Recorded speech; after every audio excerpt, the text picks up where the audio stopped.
Everywhere I go, there's an avoidant partner. Tinder, Bumble, dinner parties, coffee shop. No matter what I do, I seem to always attract another avoidant partner. It seems like there's avoidance everywhere. What's going on? Okay, this is a great topic. We see it all the time. People are facing a real struggle out there. And they don't quite understand what's going on inside kind of the dating pool that really does support this feeling. People that study attachment research a lot, they seem to know the statistic, but it doesn't seem to have made mainstream popular thought yet.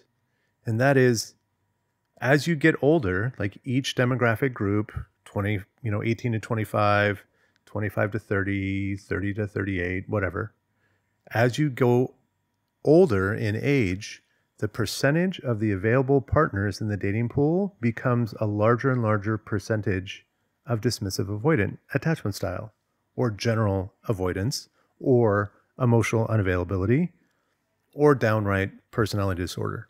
Okay, why is this? It really makes a lot of sense.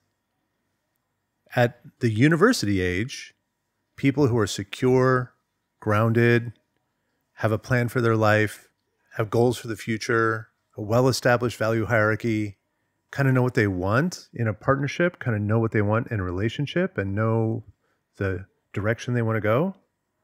These people got a great upbringing. These people won the golden ticket. And because they're so secure and grounded in themselves, they're not constantly trying to manage the environment around them. And so what happens is they're basically bump into someone else that's on the same life trajectory, and they're like, hey, I like you, you like me, we're getting along really great, let's do something together, let's connect, let's become a partnership, let's get married. They both say yes. Now they're partnered, and they're out of the dating pool. And very likely, they will stay out of the dating pool for 20, 30, or 40 years. The only thing that will bring one of them back into the available dating pool is usually some kind of major illness or death. So if they're together out of the dating pool, that's two secures, they're out. And then we look at the data across a large data set, and we see that that's happening thousands and thousands of times at a relatively young age. It's usually under the age of 28. So you can see that by the time we're 30, 32, 34, most of the people will say that the majority of the people that are in the like truly born secure group are basically out of the pool. There's only a couple of strays left over, really low percentage. What's left is basically everyone on the insecure spectrum. That would be anxious, preoccupied, dismissive, avoidant, and disorganized. And so these people are now basically connecting with each other predominantly.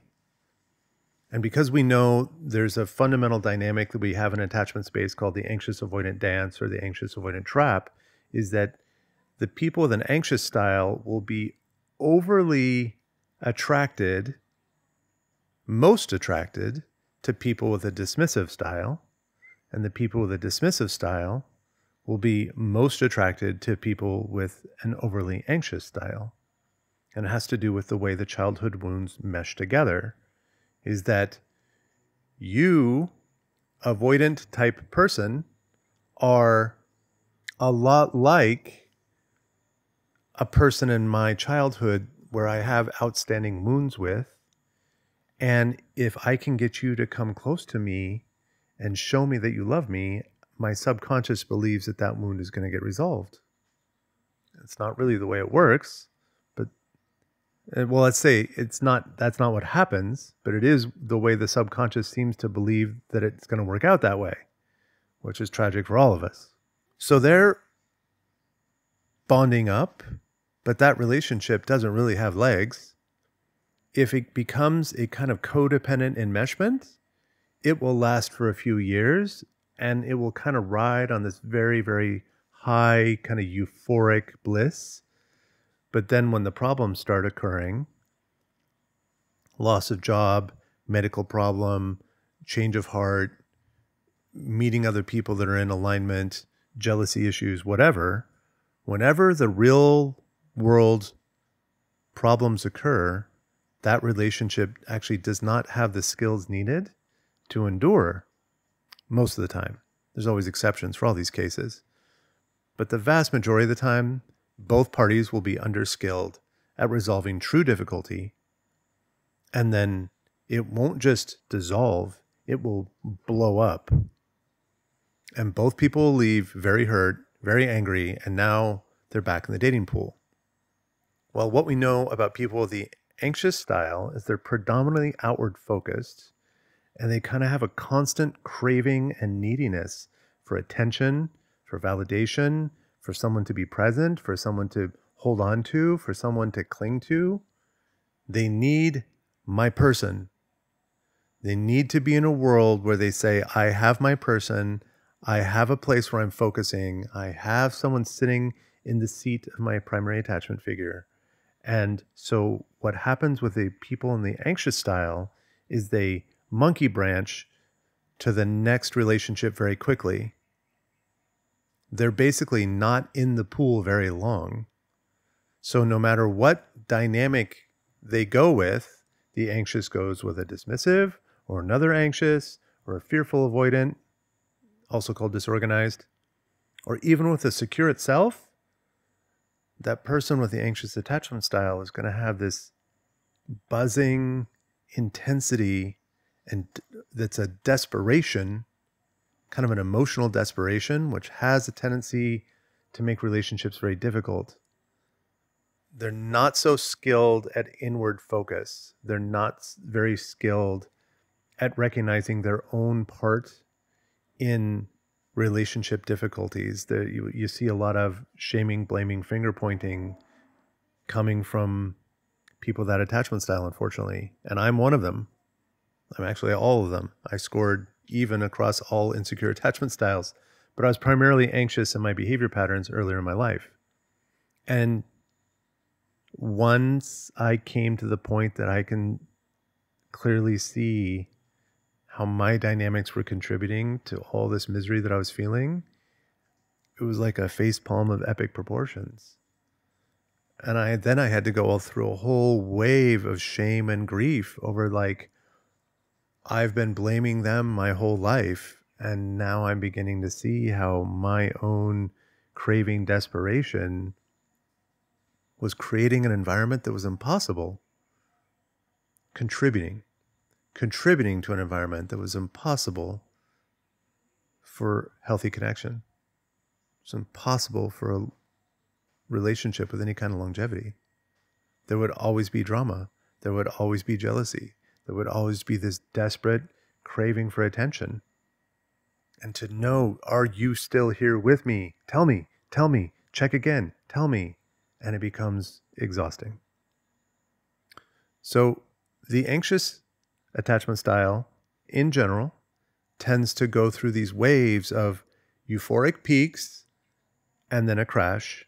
And then they jump in the dating pool and they immediately get on Tinder, Bumble, whatever. And they're hunting for the next partner. And then they're going on dates again. And they're just like, they're operating from this belief that it's like, that wasn't my person. I thought they were. There was all these good feelings there, but there was some aspect of that I just was missing.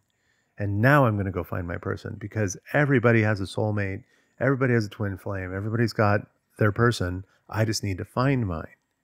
So they kind of jump back into the dating pool very, very quickly in this kind of idea that it's like they're sifting through the sands of people, hunting for the little gem that's going to be the person that brings them joy for the rest of their lives. It is a sad tragedy that that's not the way it works at all. But that's a subject for a different video. So now what we're seeing is that by age 30, most of the secure people are out of the pool. And for the rest of the time period, the anxious people are basically flip-flopping single, partnered, single, partnered, single, partnered, single, partnered, just rapidly. So they're not actually in the available pool very long at all. So what do you have left? You have the disorganized or fearful avoidant, which can swing either way. They can swing towards an anxious behavior patterns, or they swing towards a dismissive avoidant behavior patterns. And they're the smallest, reportedly, they're the smallest attachment style. I'm not sure that I fully believe that, but in many studies, it is kind of identified as that, and they kind of move forward with that assumption. And this model definitely kind of sits upon that, in the sense that if you go into the dating pool, you're going to interact with someone. There's 100 people in the dating pool in the age range that you are dating. And of that 100 people, well, let's see, in your 30s, we're going to say that the number of people that are avoidant or emotionally unavailable is probably around 40%, because so many have paired off already. But then you move forward and you're in your 40s, and that jumps up to like 60%. Because again, in that 10-year period, many of the people that are capable of pairing off will pair off. And then you get into your 50s, and what do you find? That people who are in the open, available dating pool, some studies say it is as high as 82%. So you step out into the pool of dating in your 50s, and you meet people that are also single, and the chances of them being avoidant is extremely high. The ones that are not avoidant are very likely dealing with a relationship that just ended, a long-term marriage that just ended, or a spouse died. And in my real world experience, traveling the world and meeting people in the various demographic groups that these studies talk about, I would say that my experience checks out with exactly what the data suggests. As you get older, you meet more and more people, or the percentage of people that you meet that are just randomly single in a given demographic group, you spend a little bit of time with them, you spend a little bit of time listening, hanging out with them, sharing life stories, hearing about their fears, hopes, dreams, joys, laughter, everything. And what you begin to notice is that this person has a very strong aversion to deep, intimate connection. And they're very likely to pull away at the slightest danger, because they're wounded. They have wounds inside that are still painful. I feel remiss even using the word they when I describe this, because it's like this includes me as well. I have also been in many of these demographic groups, and I've been in a state where my own wounds were extremely strong, extremely powerful, and extremely unresolved. And my system would automatically retreat. And it would create a whole host of beliefs and justifications and reasons and everything else that would justify to my conscious mind why walking away was the best answer. So what do we do about this? That's a great question, isn't it? That might be the $1 million question. And I think, based on the data we have and the anecdotal experience we've heard from many, many people that have been in this boat, the best possible path we have is to find our own joy,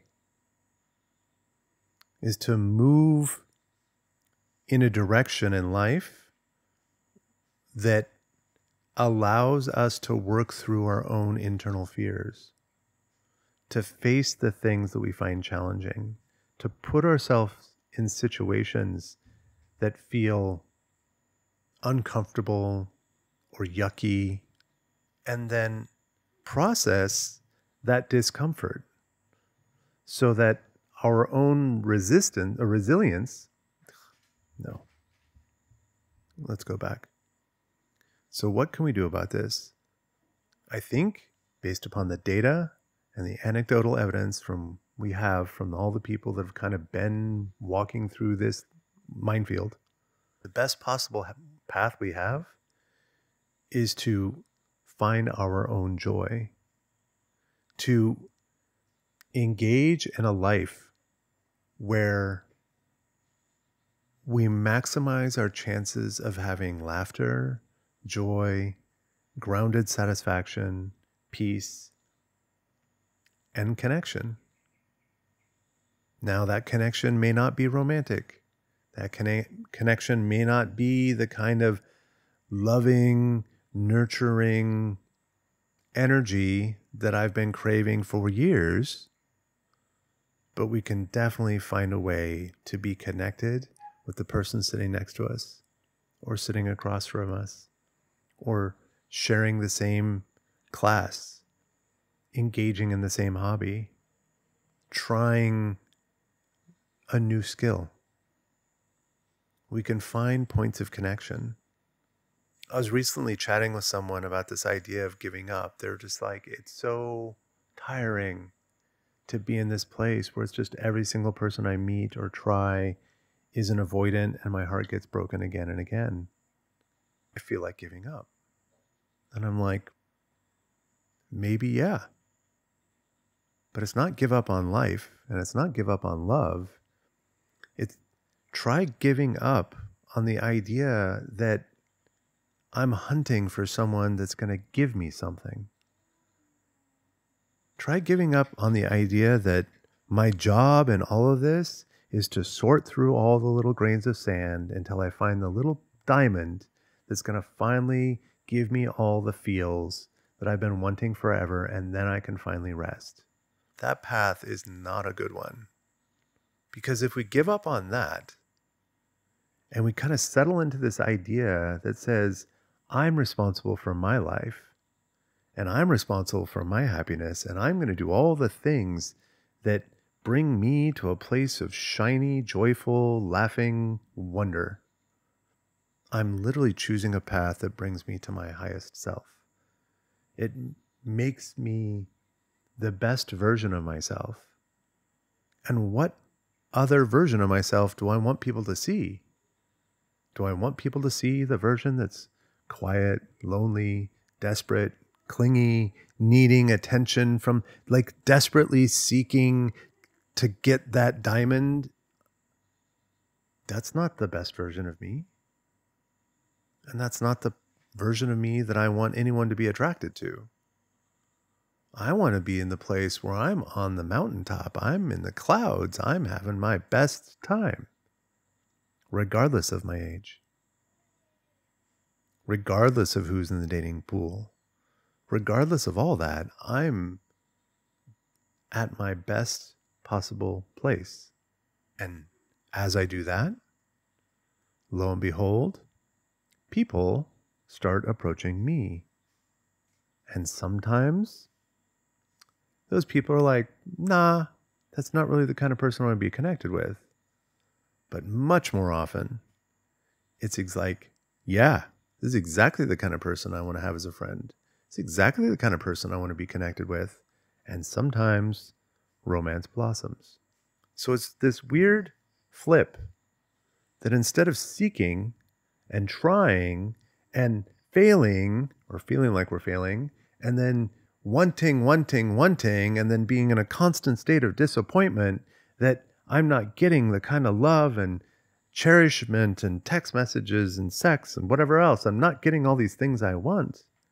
And then being in a constant state of disappointment and misery. Go the other way. Be like, what?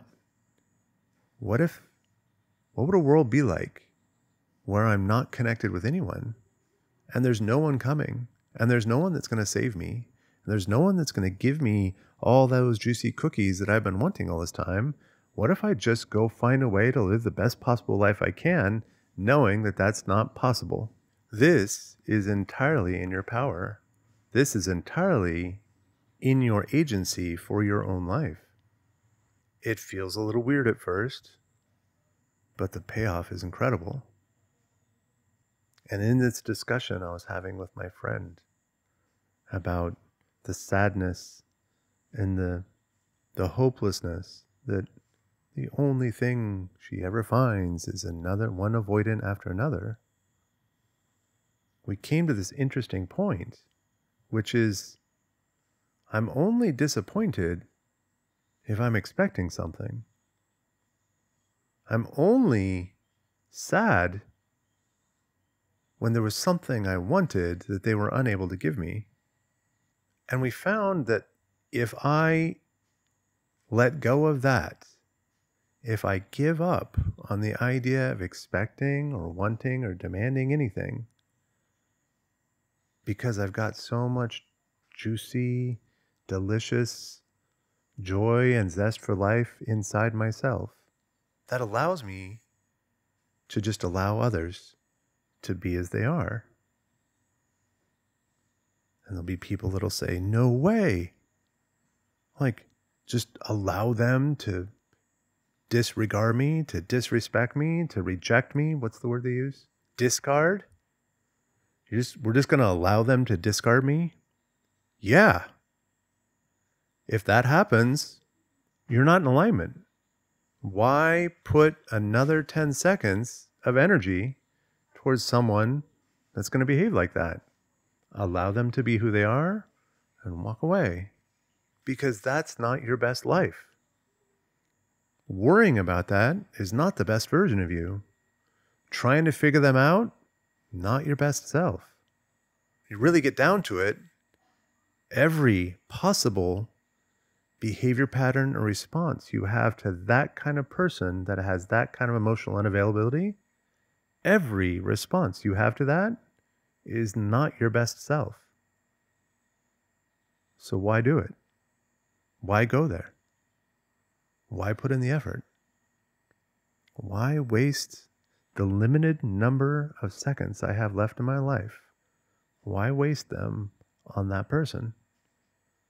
Drop it like a red hot brick and go chase your dreams. Now, I understand that can be challenging. It was definitely challenging for me when I was in that phase. And I needed help because my attachment wounds were so strong and so unseen, unrealized, that much of it felt hopeless and I didn't know what step to take next. And if that's you, if you find yourself having those kinds of feelings, reach out. There's people like me, there's myself and many others that are well versed in attachment theory and understanding what a childhood wound looks like and how it manifests in situations like this. So give us a shout, because you can get through this. I guarantee it. I believe in you. Peace.